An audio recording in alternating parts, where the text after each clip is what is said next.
ব্রাহ্মণবাড়িয়ার ২ আসনে বিপুল ভোটে নির্বাচিত হবার পর মানুষের ভালোবাসায় সিক্ত হচ্ছেন ব্যারিস্টার রুমিন ফারহানা। ব্রাহ্মণবাড়িয়া ২ আসনে বেসরকারিভাবে বিজয়ী হয়েছেন আলোচিত স্বতন্ত্র প্রার্থী রুমিন ফারহানা। ১২ ফেব্রুয়ারি রাতে সহকারী রিটার্নিং কর্মকর্তা আবু বকর সরকার বেসরকারিভাবে তাকে বিজয়ী ঘোষণা করেন। তিনি বিএনপি জোটের প্রার্থী জমিয়তে উলামায়ের মাওলানা জুনায়েদ আল হাবিবকে হারিয়েছেন। কথাবার্তা যত কম তত ভালো। অবস্থান হবে একজন স্বতন্ত্র সংসদ সদস্যের যে অবস্থান থাকে। বাংলাদেশের ১৭ কোটি মানুষ একদিকে আর কিছু আমি যদি না বলি এখান থেকে বাইরে পারবেন না স্যার। ওনার পুরো বক্তব্যটাই আমাদেরকে নিয়ে, সুতরাং তার রুমিন ফারহানা দেখিয়ে দিয়েছেন যে স্বতন্ত্র প্রার্থী হিসেবে কিভাবে লড়াই করে এমপি হওয়া যায়। এমপি হওয়ার আগে হয়তোবা তাকে একের পর এক মন্ত্রিত্ব অফার করে গিয়েছে বহিষ্কারকৃত হওয়া দল বিএনপি থেকে। প্রত্যেকের কাছে ঋণী। এমনকি আমি বলছিলাম যে যারা আমাকে ভোট দিয়েছে, যারা আমার পেছনে শ্রম দিয়েছে, যারা দিনের পর দিন রাতের পর রাত না ঘুমিয়ে কাজ করেছে এবং যারা আমাকে অর্থ সাহায্য করেছে, যারা মোটামুটি আমার এই মাঠটাকে গত ১.৫-২ বছর ধরে প্রস্তুত করেছে। আমার এই ইলেকশনের প্রস্তুতি কিন্তু ২২ দিন বা ২৫ দিনের প্রস্তুতি না। এই প্রস্তুতি আমার ৫ই আগস্টের পর থেকে আমি প্রতি সপ্তাহে অন্তত ৪-৫ দিন এলাকায় থাকতাম। সো এই প্রস্তুতি অনেক আগের প্রস্তুতি এবং এটা আমার নেতা কর্মীদের প্রস্তুতি। সো এই জয়টা আমার না, এই জয়টা আমার ভোটারের। বিএনপি এখানে সর্বশক্তি দিয়ে আমার বিরুদ্ধে নেমেছিল। রুমিনকে হারাতেই হবে। ১৪০০ কোটি টাকা ঋণ খেলাপি হওয়া সত্ত্বেও উনি এমপি হয়েছেন সদরে। মানুষের শক্তির কাছে সকল কিছু তুচ্ছ। আমার কাজই আমাকে বাঁচিয়ে রাখবে, কাজ ছাড়া আমার কোনো উপায় নাই ভাই। আসসালামু আলাইকুম প্রিয় দর্শক, ভিডিওর শুরুতে কিছু ভিডিওর অংশ বিশেষ দেখেছেন, দেখে বুঝতে পেরেছেন আজকের এই ভিডিওটা কতটা গুরুত্বপূর্ণ হতে যাচ্ছে। দর্শক, ভিডিওটি না টেনে সম্পূর্ণ দেখুন, আর আমাদের চ্যানেল নতুন হয়ে থাকলে চ্যানেলটি সাবস্ক্রাইব করে আমাদের সাথেই থাকবেন। দর্শক, চলুন ভিডিওগুলো দেখে আসি। কথাবার্তা যত কম তত ভালো। অবস্থান হবে একজন স্বতন্ত্র সংসদ সদস্যের যে অবস্থান থাকে। বাংলাদেশের ১৭ কোটি মানুষ একদিকে আর কিছু আমি যদি না বলি এখান থেকে বাইরে পারবেন না স্যার। ওনার পুরো বক্তব্যটাই আমাদেরকে নিয়ে, সুতরাং তার রুমিন ফারহানা দেখিয়ে দিয়েছেন যে স্বতন্ত্র প্রার্থী হিসেবে কিভাবে লড়াই করে এমপি হওয়া যায়। এমপি হওয়ার আগে হয়তোবা তাকে একের পর এক মন্ত্রিত্ব অফার করে গিয়েছে বহিষ্কারকৃত হওয়া দল বিএনপি থেকে। ত্রয়োদশ জাতীয় সংসদ নির্বাচন এবার সুষ্ঠু নির্বাচন হয়েছে, সবাই এই মন্তব্য করে যাচ্ছে। তবে এদিকে জামায়াতে ইসলামী দল একেবারেই তারা বিএনপির শেষ পর্যন্ত হেরে গেল। রুমিন ফারহানা দীর্ঘ ১৭ বছর বিএনপিতে এক নেত্রী হিসেবে কাঁপিয়েছেন। তাকে নিয়ে আলোচনা সমালোচনার ঝড় বইছিল। তারেক রহমান দেশে আসার কয়েকদিন পরে তাকে বিএনপিতে বহিষ্কার করে দিয়েছিল। এটি ছিল তার জন্য খুব দুঃখজনক। এতদিন বিএনপির দুঃখে সুখে পাশে ছিল রুমিন ফারহানা, কিন্তু হঠাৎ করে দেশনেত্রী বেগম খালেদা জিয়ার মৃত্যুর দিনেই রুমিন ফারহানাকে বহিষ্কারের চিঠি তুলে দেয়। এই যেন আকাশ থেকে মাটিতে পড়ে রুমিন ফারহানা।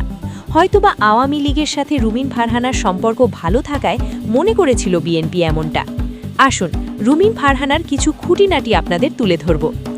ত্রয়োদশ জাতীয় সংসদ নির্বাচনে দলীয় মনোনয়ন না পেয়ে স্বতন্ত্র প্রার্থী হয়ে ভোটে জেতাটা সহজ ছিল না বলে মনে করেন ব্রাহ্মণবাড়িয়া ২ আসনে হাঁস প্রতীকে জয়ী রুমিন ফারহানা। তিনি বলেন, বিএনপি থেকে বেরিয়ে এসে স্বতন্ত্র প্রার্থী হিসেবে নির্বাচন করা সহজ ছিল না। তবে আমার চেয়েও বেশি কঠিন সময় পার করেছেন নেতাকর্মীরা। গত ১৭ বছর ধরে তারা ত্যাগ ও পরিশ্রম করেছেন। অনেকে ঘরে থাকতে পারেননি, বহিষ্কারের মুখেও পড়েছেন। সারাইল, আশুগঞ্জ ও বিজয়নগর উপজেলার ২ ইউনিয়ন নিয়ে গঠিত ব্রাহ্মণবাড়িয়া ২ আসনে স্বতন্ত্র প্রার্থী হিসেবে বিএনপির বহিষ্কৃত রুমিন ফারহানা ১,১৮,৫৪৭ ভোট পেয়েছেন। তার নিকটতম প্রতিদ্বন্দ্বী বিএনপি নেতৃত্বাধীন জোটের প্রার্থী জমিয়তে উলেমায়ে ইসলামীর সহপ্রধান জুনায়েদ আল হাবিব পেয়েছেন ৮০,৪৩৪ ভোট। পেশায় আইনজীবী ব্যারিস্টার রুমিন ফারহানা বলেন, আমি না জিতলে হয়তো আবার ঢাকায় ফিরে যেয়ে পেশায় যোগ দিতাম, কিন্তু আমার কর্মীরা কোথায় যেত?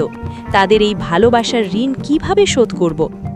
বিএনপির সংরক্ষিত নারী আসনের সংসদ সদস্য ব্যারিস্টার রুমিন ফারহানা সরকারের কাছে রাজধানীর পূর্বাচলে ১০ কাঠা প্লট চেয়েছেন। গৃহায়ন ও গণপূর্ত মন্ত্রী সম রেজাউল করিমকে দেওয়া চিঠিতে তিনি উল্লেখ করেন, ঢাকা শহরে আমার কোনো জায়গা, ফ্ল্যাট বা জমি নাই। ওকালতি ছাড়া আমার অন্য কোনো ব্যবসা বা পেশা নাই। এজন্য ঢাকাস্থ পূর্বাচল আবাসিক এলাকায় 10 কাঠা প্লটের প্রয়োজন। তার এই চিঠিটি ইতোমধ্যে ভাইরাল হয়েছে। চলতি মাসের 3 তারিখে তিনি এই চিঠিটি দিয়েছেন। চিঠিতে তিনি আরও উল্লেখ করেন, আমার নামে 10 কাঠা প্লট বরাদ্দ করলে আমি আপনার কাছে চিরকৃতজ্ঞ থাকব।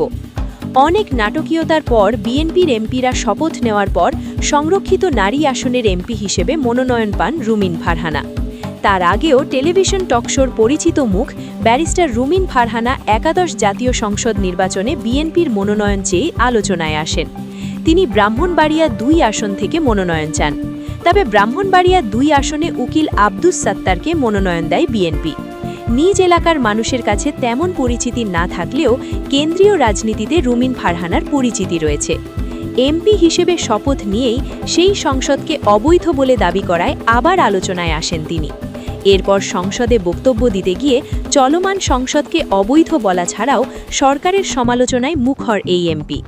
এছাড়া দলের চেয়ারপারসন বেগম খালেদা জিয়ার মুক্তির বিষয়েও একাধিকার বক্তব্য রেখেছেন তিনি। এদিকে মনে করেন বিএনপির নেতাকর্মীরা যখন দুর্দশা মামলা হিমশিম খাচ্ছিল আওয়ামী লীগ থেকে অত্যাচার নিপীড়নে, তখন রুমিন ফারহানা একের পর এক সংসদে গিয়ে আরাম আয়েশ কাটাচ্ছিল মনে করছিল অনেক। একের পর এক টকশো আওয়ামী লীগের শামীম ওসমানের সাথে। এই টকশো হয়তোবা রুমিন ফারহানার জন্য কাল হয়েছে। কিন্তু ত্রয়োদশ জাতীয় সংসদ নির্বাচন সব অপমান অবসান কাটিয়ে তিনি এমপি প্রার্থী হয়ে দেখিয়েছেন। তিনি দেখিয়েছেন তিনি চোখে চোখ রেখে কিভাবে নির্বাচন করতে হয়। নির্বাচনের তফসিল ঘোষণা পর একের পর এক অনাকাঙ্ক্ষিত ঘটনা ঘটেছে। তবে তিনি থেমে নেই। তিনি ধানের শীষকে ছেড়ে একাই তার নেতাকর্মীদের নিয়ে লড়ে গেছেন সাধারণ মানুষের কাছে। ব্রাহ্মণবাড়িয়া 2 আসনের বিজয়ী প্রার্থী ব্যারিস্টার রুমিন ফারহানা বলেছেন, আমাকে শুধুমাত্র আমার আসনের প্রতিদ্বন্দ্বীর সঙ্গেই লড়তে হয়নি। বিএনপি এখানে সর্বশক্তি দিয়ে আমার বিরুদ্ধে নেমেছিল। তারা বিষয়টি এমনভাবে নিয়েছিল যে দলের চেয়ে ব্যক্তির ইমেজ ভালো হতে পারে না। আমি রুমিন হয়েছি শুধুমাত্র বিএনপি একসময় করতাম এজন্য। তারা বলেছিল যে রুমিনকে হারাতেই হবে। শুক্রবার 13 ফেব্রুয়ারি দুপুরে সারাইলের শাহবাজপুরে নিজ বাড়িতে নির্বাচনে বিজয়ী হওয়ার পর সাংবাদিকদের কাছে প্রতিক্রিয়া জানাতে গিয়ে তিনি এসব বলেন।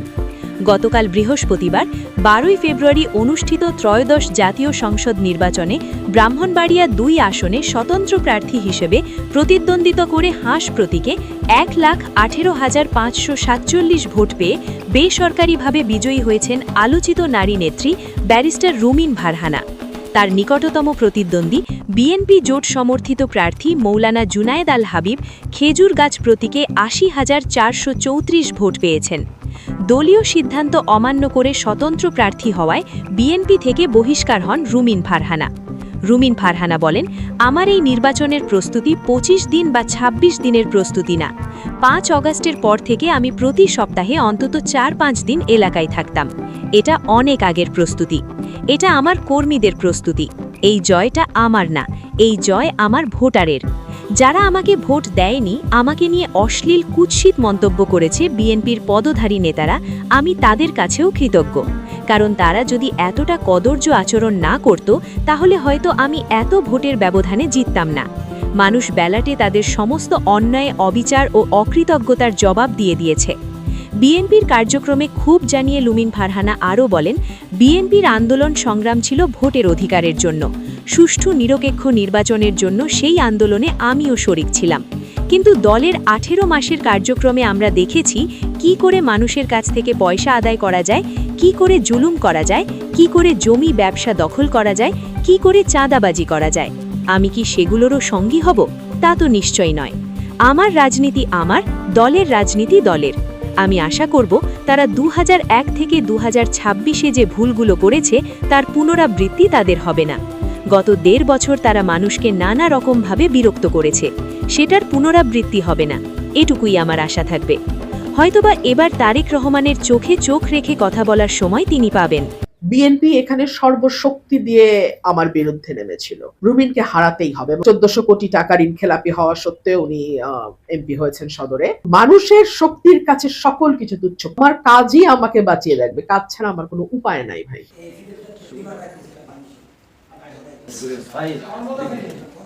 আমরা সবাই যাতে আসে।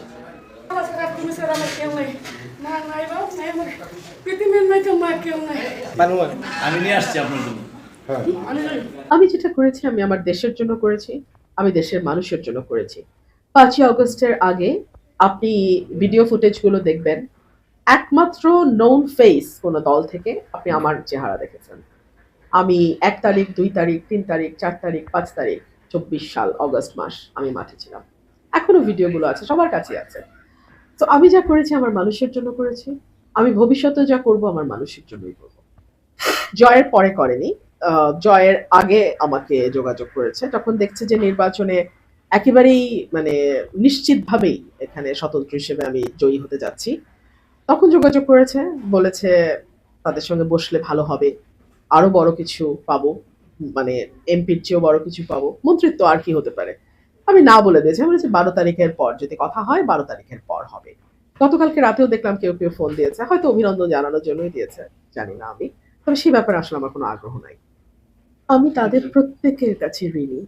এমনকি আমি বলছিলাম যে যারা আমাকে ভোট দিয়েছে, যারা আমার পেছনে শ্রম দিয়েছে, যারা দিনের পর দিন রাতের পর রাত না ঘুমিয়ে কাজ করেছে এবং যারা আমাকে অর্থ সাহায্য করেছে, যারা মোটামুটি আমার এই মাঠটাকে গত 1.5-2 বছর ধরে প্রস্তুত করেছে। আমার এই ইলেকশনের প্রস্তুতি কিন্তু 22 দিন বা 25 দিনের প্রস্তুতি না। এই প্রস্তুতি আমার 5ই আগস্টের পর থেকে আমি প্রতি সপ্তাহে অন্তত 4-5 দিন এলাকায় থাকতাম। তো এই প্রস্তুতি অনেক আগের প্রস্তুতি এবং এটা আমার নেতাকর্মীদের প্রস্তুতি।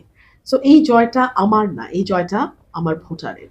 আর যারা আমাকে ভোট দেয়নি, আমার ব্যাপারে অশালীন কুৎসিত মন্তব্য করেছে বিএনপির পদধারী নেতারা, আমি তাদের কাছেও কৃতজ্ঞ।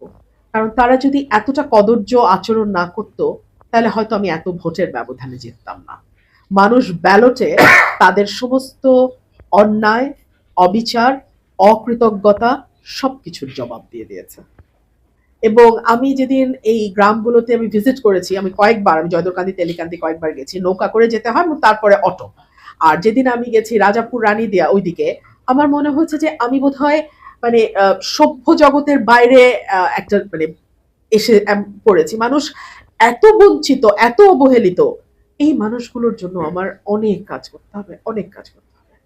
সরাইলটা কিছু মানুষের হাতে অলওয়েজ বন্দী থাকে এবং এই মানুষগুলো এই দাঙ্গাটা হতে দেয় কারণ তাহলে তাদের কিছু লাভ হয়। সো আমি আসলে ওই সিন্ডিকেটটা ভেঙে দেবো এবং সরাইলের সিন্ডিকেট অনেকটাই ভেঙে গেছে। আমাকে তো শুধুমাত্র আমার আসনে প্রতিদ্বন্দ্বীর সঙ্গে লড়তে হয় নাই, বিএনপি এখানে সর্বশক্তি দিয়ে আমার বিরুদ্ধে নেমেছিল এবং তারা বিষয়টা এমন ভাবে নিয়েছিল যে দলের চেয়ে ব্যক্তির ইমেজ ভালো হতে পারে না। আমি রুমিন হয়েছি জাস্ট বিকজ বিএনপি এক সময় করতাম এই জন্য। সো তারা বলেছিল যে রুমিনকে হারাতেই হবে এবং সদরের যিনি বিএনপির ক্যান্ডিডেট তার সঙ্গে তো আগেই আমার মামলা মোকদ্দমা হয়েছে দুটো ইউনিয়ন নিয়ে এবং সেই মামলায় আমি জিতেওছি। উনি ওনার অর্থ করি সময়, কারণ ওনার আসনে কোনো প্রতিদ্বন্দ্বী কেউ ছিল না, উনি বিনা প্রতিদ্বন্দ্বিতায় 1400 কোটি টাকা ঋণ খেলাপি হওয়া সত্ত্বেও উনি এমপি হয়েছেন সদরে। তো তিনি তার সর্বশক্তি নিয়ে নেমেছিলেন এবং তিনি তার দিনের বেশিরভাগ সময় সরাইল আশুগঞ্জেই কাটাতেন, আর বাকি সময় সরাইল আশুগঞ্জের যিনি দলীয় প্রার্থী তিনি সদরে কাটাতেন।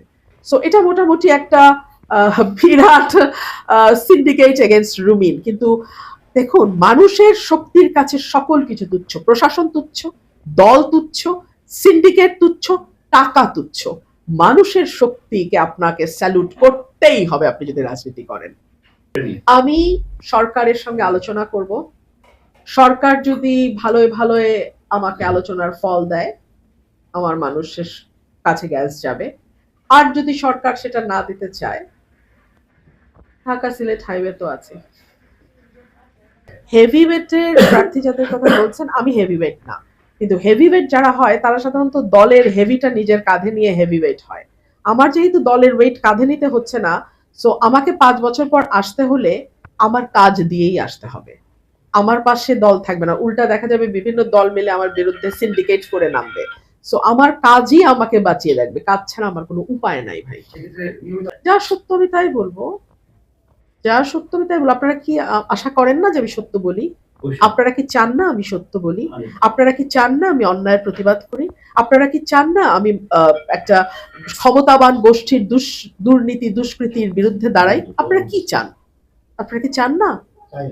আমি মানুষের পক্ষে ছিলাম, আছি, থাকবো, মানুষ আমাকে এত দূর এনেছে। আমি কোনো শক্তির জোরে এত দূর আসি নাই, এটা আমার মানুষের কাছে মানুষ আমাকে